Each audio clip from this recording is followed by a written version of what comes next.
مولانا سردار احمد صاحب رحمۃ اللہ علیہ کے پاس نا ایک بوڑھی اماں اپنا بیٹا چھوڑ گئی، تو حضرت صاحب نے کوئی 2 4 5 مہینے رکھا، تو بعد میں اس کی اماں کو بلا کے کہا کہ بھائی تو بیوہ ہے، بیٹا تیرا یتیم ہے، میں نہیں چاہتا کہ اس کا وقت ضائع ہو، یہ پڑھنے والا کوئی نہیں، سارے نہیں بھائی پڑھنے والے ہوتے، اب یہاں علماء بیٹھے ہیں، میں بے ادب بھی نہ ہو جاؤں، کچھ پورے 8 سال لگا کے بھی آ جاتے ہیں، سند بھی ان کے پاس ہوتی ہے، ناراض نہ ہو جانا، یہ تو سب اچھے لوگ ہیں، سند ہوتی ہے پر پتہ کوئی نہیں ہوتا،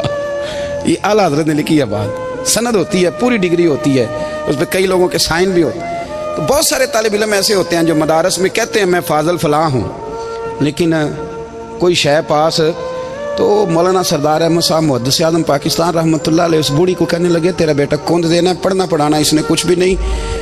تو یتیم بچہ ہے، کل کو تو کہے گی کہ میرے بیٹے نے وقت ضائع کیا تو واپس لے جا۔ بوڑھی اماں رونے لگ گئی، کہنے لگی میں پڑھانے تو نہیں لائی تھی، میں تو آپ کو رب کا ولی سمجھتی ہوں، میں تو نوکری کرانے لائی تھی، نوکری۔ حضرت انس بن مالک کہتے ہیں میری اماں بھی حضور کی بارگاہ میں دے گئی تھی، حضور کی بارگاہ میں، یہ نہیں کہا تھا کہ یا رسول اللہ پڑھا دیں، ہاں میں ذمہ داری سے بات کر رہا ہوں، یہ نہیں کہا تھا حضور مجاہد بنا دیں، یہ تھوڑی کہا تھا کہ یا رسول اللہ صلی اللہ تعالیٰ علیہ وسلم سے مفسر محدث محقق مفتی بنا دیں۔ حضرت انس کی اماں کہہ گئی تھی سونیا جب تک یہ رہے گا نا آپ کی نوکری کرے گا، یہ گھر کے کام کاج کرے گا، ڈیوٹی کرے گا، حضور یہ آپ کی نوکری کرے گا۔ تو میرے محبوب نے پھر دعا کر دی اللہ اسے برکت عطا فرما۔ تم سمجھتا ہے خدمت والا خالی رہ جاتا ہے؟ جتنا ذائقہ خدمت والے کو ملتا ہے، جو اس کے نصیب میں آتا ہے، وہ کسی کا نصیب کہاں بھائی۔ حضرت انس کہتے ہیں حضور نے دعا کر دی برکت کی، مجھے تو کھیتی باڑی آتی بھی نہیں تھی، پر لوگوں کے باغ میں سال میں 1 دفعہ پھل لگتا تھا، میرے باغ میں 2 دفعہ لگتا تھا۔ حضور نے دعا کر دی یا اللہ اسے اولاد دے، فرماتے ہیں میرے بیٹے، میرے پوتے، میرے نواسے، میری بیٹیاں، فرماتے ہیں میں زندہ ہوں اور میری 100 اولادیں موجود ہیں۔ پریشان ہو گیا 100 سن کے کہ بچے 2 ہی اچھے، 100 اولادیں میری موجود ہیں۔ حضرت انس مولانا سردار احمد صاحب کے پاس نا چھوڑ گئی بچہ، کہنے لگی حضرت جی میں کو پڑھانے کے لیے تھوڑا چھوڑ گئی ہوں، میں تو اس لیے چھوڑ کے گئی ہوں کہ آپ مہربانی کریں خدمت کرائیں۔ تو حضرت جی کہنے لگے کوئی ایسا کام ہی نہیں، خدمت والا کیا کراؤں؟ کہنے لگی پٹھے پوا لیا کرو جی، ہن لڑ پہ دینے، کہنے نے بچے کام کر دیں مدرسے دا، حالانکہ اب کہاں بچے کام کرتے ہیں، اب تو گزر گیا دور، اب تو بچے کام کراتے ہیں، اب بچے بھی ناراض ہو رہے ہیں، گھور کے دیکھ رہے ہیں، صحیح پہ رہا ہوں آپ کو، بچے کام کراتے ہیں، بچے کہاں کام کرتے ہیں؟ کہنے لگی یہ چارہ ڈالے کرے گا آپ کی بھینسوں کو۔ تو حضرت نے اس کو کہا کہ بی بی چارہ میری بھینسوں کو ڈالنے کے لیے میں نے بندہ رکھا ہوا ہے، تو جا لے جا۔ کہنے لگی ہاتھ باندھ کے حضور مہربانی کریں رکھ لے، چارہ ڈالے گا، اور پتر توجہ سے چارہ ڈالنا حضرت کی بھینسوں کو۔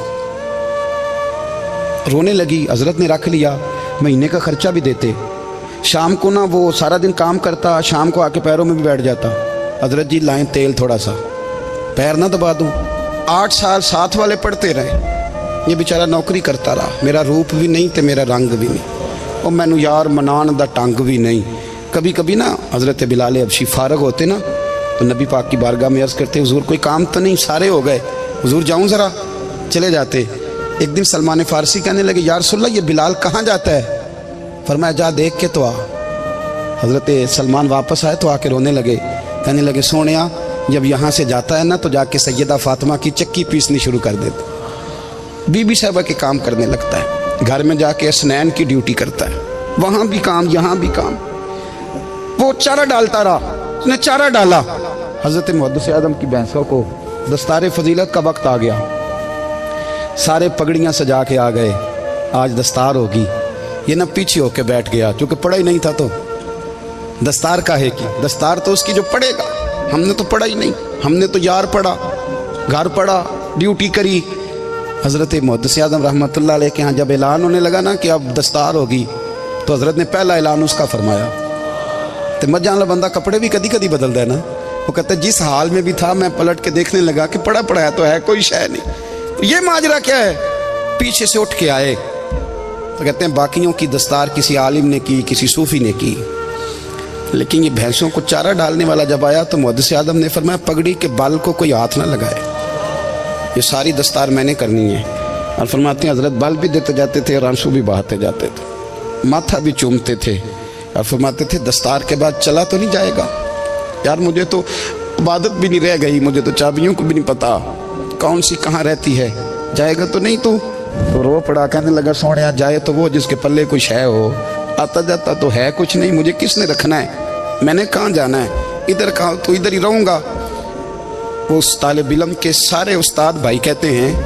اس نے دستار کرائی، پڑھا پڑھایا کچھ نہیں، پر جو مسئلہ اڑ جاتا تھا نا،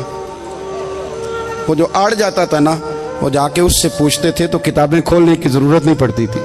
مولانا امجد علی صاحب اعظمی رحمۃ اللہ علیہ فرماتے ہیں یکدم اعلیٰ حضرت کا دروازہ کھلا، یہ بھی میرے اعلیٰ حضرت کی زندگی ہے، اسے بھی دیکھ، یکدم دروازہ کھلا تو بوڑھے امام کے پیروں میں جوتا کوئی نہیں، اور اعلیٰ حضرت سر پٹ دوڑے۔ میں قریب گیا، میں نے کہا حضور میں صدقے جاؤں، کہاں جا رہے ہو؟ کہنے لگے کسی نے بتایا میرا مرشد کا بیٹا ریلوے اسٹیشن سے گزرنے والا ہے، امجد علی دیر نہ کر یار، کہیں شہزادہ ناراض نہ ہو جائے، میرے مرشد کا بیٹا، میرے شیخ کا پوتا، یار ذرا جلدی کر۔ کہتے ہیں اعلیٰ حضرت دوڑے ریلوے اسٹیشن پہ، انہیں اگر فتوے لکھنے آتے تھے کل کے رضا ہے خنجر خونخوار برق بار، تو وہ یہ بھی کہا کرتے تھے کیسے آقاؤں کا بندہ ہوں رضا، بول بالے میری سرکاروں کے۔ دوڑے گئے ریلوے اسٹیشن پہ، اور بوڑھے شیخ صدر الشریعہ کہتے ہیں میں نے کہا حضور میں نہ چلا جاؤں؟ کہنے لگے نا پتر، میں نے بڑا نمک کھایا اس گھر کا، میں نے بڑی نوکری کری ہے، میری اپنی ڈیوٹی ہے، تمہاری تو نہیں نا۔ میرے شیخ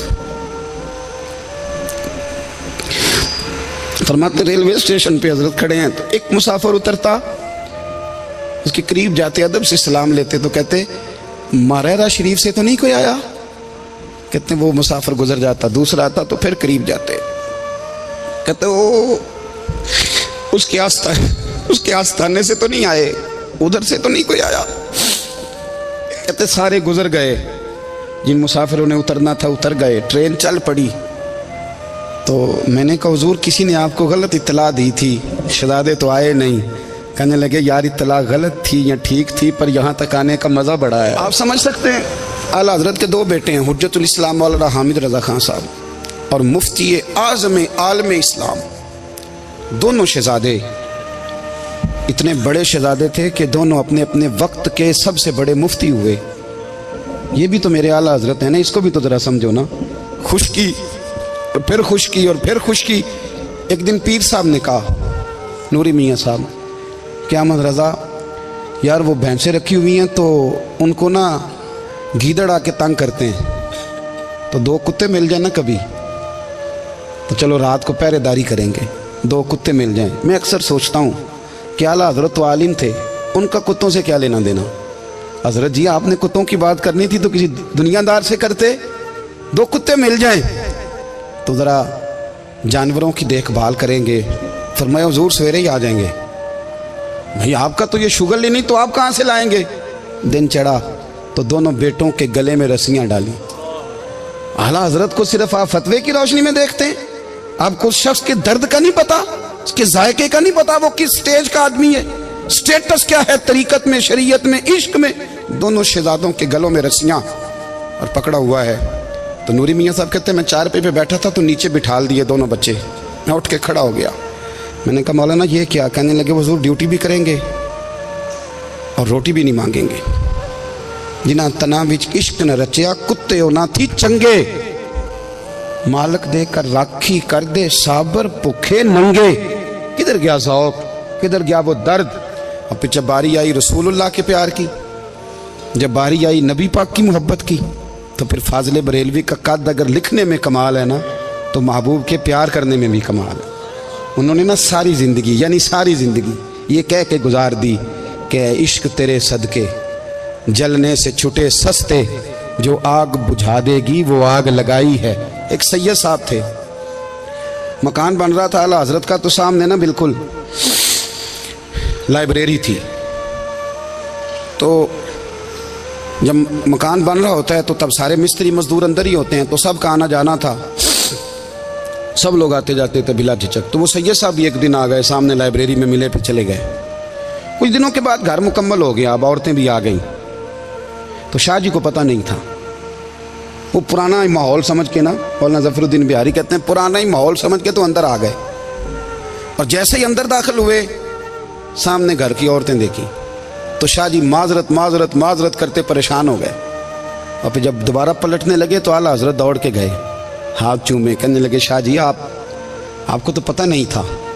اور آپ مہربانی کریں یہ معذرت والا لفظ واپس لیں، یہ میرے گھر کی عورتیں نہیں، یہ تو سیدوں کی باندیاں ہیں، یہ تو نوکرانیاں ہیں، تو آپ مہربانی کریں، یہ انداز آپ کا جو ہے یہ درست نہیں، آپ مہربانی فرمائیں اندر آئیں۔ اور پھر سارے خاندان کو لے کے پردے کے پیچھے کھڑا کیا اور کہنے لگے شاہ جی کو غلطی لگ گئی، انہوں نے ہم سے معذرت کی، اب ہم سارے مل کے ان سے معذرت کریں گے، اس لیے کہ یہ رسول اللہ کا خاندان۔ یار تھوڑا بہت 2-4 لفظ جس بندے کو آ جائے نا، 2-4 لفظ، میں ذاتی طور پہ نا آپ کو پتہ ہے میں تو نعت خانوں سے تو ہماری بنتی نہیں، بہت سارے نعت خان تو ہمیں ویسے ہی نہیں، میں کہتا ہوں نعت آنے دے جانے کا نام نہیں، نعت تو کلام کا نام ہے، کسی بزرگ کی بات پڑھو، کچھ مطلب اس میں کچھ ذوق ہو، کچھ درد ہو، یہ کیا بات ہوئی جو آج کل کام شروع ہے۔ لیکن آپ کو پتہ ہے ہم نعت خان کی بھی عزت کرتے ہیں، میں جس نعت خان سے نعت سنتا ہوں میں دل کی قلب کی گہرائی سے اس کا حیا کرتا ہوں، میں اکرام کرتا ہوں، اللہ جانتا ہوں، میں اعزاز دیتا ہوں، اس لیے کہ میں سمجھتا ہوں یہ جب بولتا ہے نا تو مجھے مدینے والے کی یاد آتی، یہ نبی کریم کی یاد دلاتا ہے، تو اس کا اعزاز ہے۔ اعلیٰ حضرت فاضل بریلوی رحمۃ اللہ تعالیٰ علیہ نے نبی کریم سے محبت کی اور حضور سید عالم صلی اللہ علیہ وسلم سے تعلق رکھنے والی ہر شے سے محبت کی،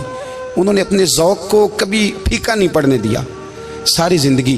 رسول اللہ صلی اللہ علیہ وسلم کا پیار۔ تھوڑے 2-4 لفظ میری طرح کسی شخص کو آ جائیں تو وہ ادب اداب کے دائروں سے نکل جاتے